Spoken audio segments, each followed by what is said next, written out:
12시에 많은 참여 바랍니다. 네, 글로벌 헤드라인 기사와 특징주까지 살펴봤습니다. 이번에는 뉴욕 상황 어떻게 지금 시장이 돌아가고 있는지 특파원 연결해 보도록 하겠습니다. 김은별 특파원. 네, 안녕하세요. 네, 안녕하세요. 지난주 금요일 미국 증시 상황은 어떻게 흘러갔을까요? 네, 상장은 지난주 금요일 혼조세로 거래를 마쳤습니다. 다우지수는 0.14% 상승하며 42,270포인트로 마감했고, S&P 500 지수는 0.01%, 나스닥 지수는 0.32% 내리면서 약보합권. 중국의 무역전쟁 우려가 부각되면서 하락으로 출발을 했고, 낙폭을 키웠지만 이후에 만회하며 보합권을 기록했습니다. 트럼프 대통령이 금요일 개장 전 소셜미디어를 통해 중국이 미국과의 현행 무역 합의를 위반했다고 주장했는데요. 전남 스콧 베센트 재무장관이 미중 무역 협상이 정체돼 있다 이렇게 말한 뒤 흘러나온 이야기입니다. 이에 따라서 시장은 눌린 채로 시작했습니다. 다만 오후장에 다시 트럼프 대통령이 시진핑 주석과 대화를 하게 할 것이고 그 문제를 해결할 수 있기를 바란다고 밝히며 낙폭이 줄었습니다. 금요일에 조금 아쉬운 마감을 보여주기는 했지만 주간별로 봤을 때는 선계 지수가 일제히 오름세였는데요. 지난주 한 주간 다우 지수는 1.6% 올랐고 S&P 500은 1.9%, 그리고 나스닥 지수는 2% 상승했습니다. 한편 금요일장에서 유가는 하락했습니다. 7월물 WTI가 전거래일 대비 0.25% 내린 60.79달러에 거래를 마쳤고요.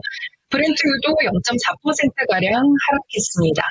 오펙 플러스가 다음 달부터 하루 41만 1000배럴 이상의 이 증산을 논의할 수 있다는 소식이 전해졌는데요. 이후에 오펙은 성명을 통해 이를 확정지었습니다.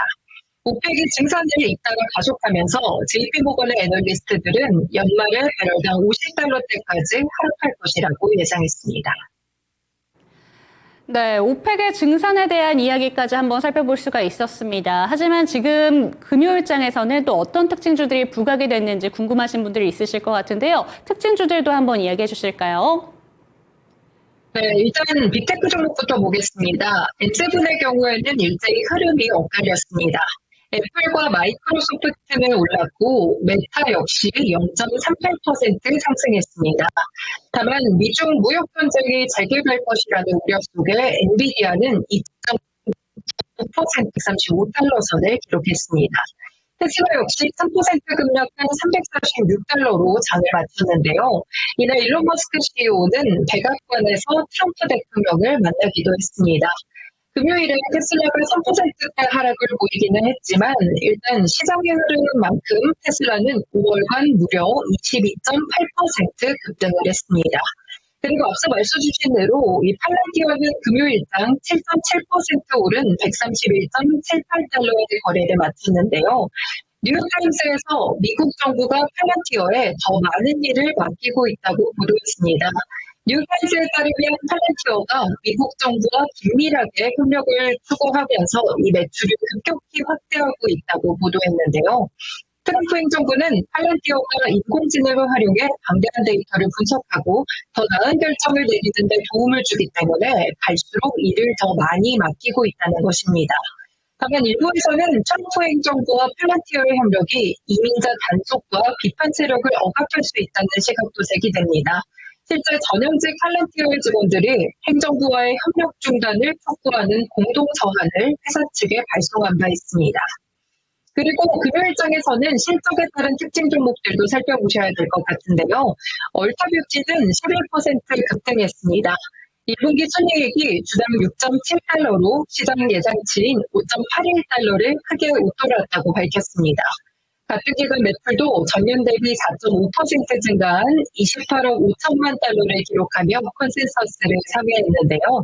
얼타뷰티는 객단가와 거래 건수가 증가하며 실적이 개선됐다고 설명했습니다. 호실적에 힘입어 연간 실적 전망치도 함께 높였습니다. 이에 따라 증권사들 역시나 일제히 목표 주가를 상향 조정했고 그중 모건스탠리는 기존 얼타뷰티의 목표 주가를 460달러에서 550달러로 상향 조정했습니다. 그리고 코스트코도 실적이 좋았습니다. 이에 힘입어서 3%대 상승 마감을 보였는데요. 코스트코의 회계연도 3분기 매출액은 632억 1천만 달러로 시장 예상치를 상회했습니다. 수익성 있는 회원 수익 구조의 영향으로 풀이됩니다. 이렇게 실적 시즌에서 흘러나오는 이야기, 그리고 실적도 중요하지만 그 뒤에 컨퍼런스 콜의 이야기도 함께 주목을 받았는데요. 갭의 경우에는 1분기 시장 예상치를 웃도는 실적을 발표했지만 이번에는 새로운 관세가 적용되면 1억 달러에서 1억 5천만 달러의 비용이 추가될 것이라고 발표 주가가 급락했습니다. 리처드 덱슨 CEO는 컨퍼런스 콜을 통해 관세 영향을 완화하기 위해 미국에서 더 많은 면화를 구입할 계획이라고 밝혔는데요. 목요일장 시간외에서 크게 하락했던 갭은 결국 금요일장 20% 이상 내리며 22달러 선에 거래를 마쳤습니다. 네, 특징주까지 살펴봤습니다. 사실 종가상으로 봤을 때 금요일장 미국 증시의 흐름은 다소 밋밋하게 흘러갔지만 5월 한 달의 흐름은 다르다라는 평가가 나오고 있습니다. 5월 시장의 흐름에 대해서도 한번 짚어주시죠. 앵커 말씀대로 뉴욕 증시는 지난달에 기록적인 상승률을 보였습니다. 다우지수는 지난달에만 3.9% 올랐고 S&P 500 지수는 6.2%, 무려 나스닥 지수는 9.6% 상승했습니다. 그 가운데 S&P 500 지수는 35년 만에 가장 좋은 5월의 상승률을 보였다고 평가받는데요. 이러한 성적에도 강세장이라고 단언하기는 어렵습니다. 월가에서도 상당히 의견이 엇갈리기 때문입니다. 먼저 S&P 500 지수가 지난달에 성적이 좋았지만 올해 전체로 봤을 때는 0.5% 상승에 그쳤기 때문에 제자리 걸음에 불과하다는 분석이 나옵니다. 지난 4월 트럼프 대통령과의 관세 정책으로 인해 시장이 워낙 많이 위였기 때문에 5월에 기저효과로 큰 폭의 반등을 보였다는 해석인데요.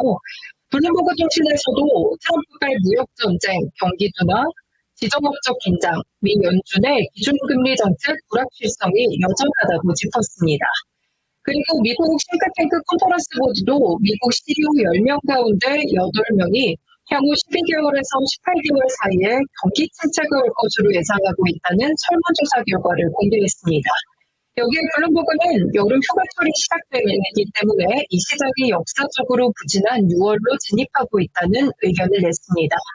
인프라스트럭처 캐피털 매니지먼트 CEO 제이 해필드도 지금은 어정쩡한 시기라고 평가하며 투자자라면 관세에 대한 좋은 투입보다는 좋은 실적에 베팅을 하고 싶을 것이다 라고 언급했습니다. 물론 반대 의견도 있습니다.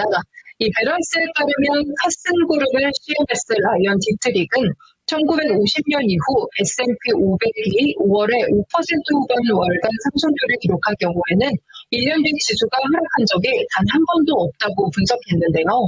다시 말하면 지난달 S&P 500이 월간 6.2%의 상승을 보였기 때문에 대체로 앞으로 시장이 강세장에 들어선다는 의견입니다.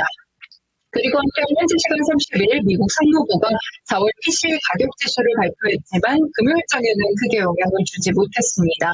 개인소비 지출 가격 지수는 지난 4월 전년 동월 대비 2.1% 상승하며 예상치를 소폭 하회했습니다. 그리고 그런 PC 상승률은 4년 만에 가장 낮은 수준을 보였습니다. 네, 밸런스의 분석이 조금 더 맞기를 강세장에 이어지기를 한번 기다려보도록 하겠습니다. 이번 주 일정도 한번 준비해 주셨다고 들었는데요. 마지막 이야기까지 전해 주시죠. 네, 이번 주도 관세에 대한 불확실성은 지속될 전망입니다. 금요일 장마감 이후 트럼프 대통령이 피츠버그의 US 스틸 공장을 방문한 자리에서 외국산 철강에 대한 관세를 이번 주부터 25%에서 50%로 올린다고 밝혔는데요. 이후 최근 기습 인상에 대해서 대응 조치를 취할 준비가 돼 있다라고 답하며 불확실성이 고조되는 분위기입니다. 결국 투자자들은 향후의 관세 부담이 경제에 어떤 영향을 주고 있는지 이 향후 발표되는 지표에서 확인하려는 움직임이 강해질 텐데요. 이번 주에는 고용 지표 발표가 많습니다. 특히 현지 시간으로 6일 오전에 발표가 되는 5월 미국의 비농업 고용 지표를 살펴보셔야겠습니다.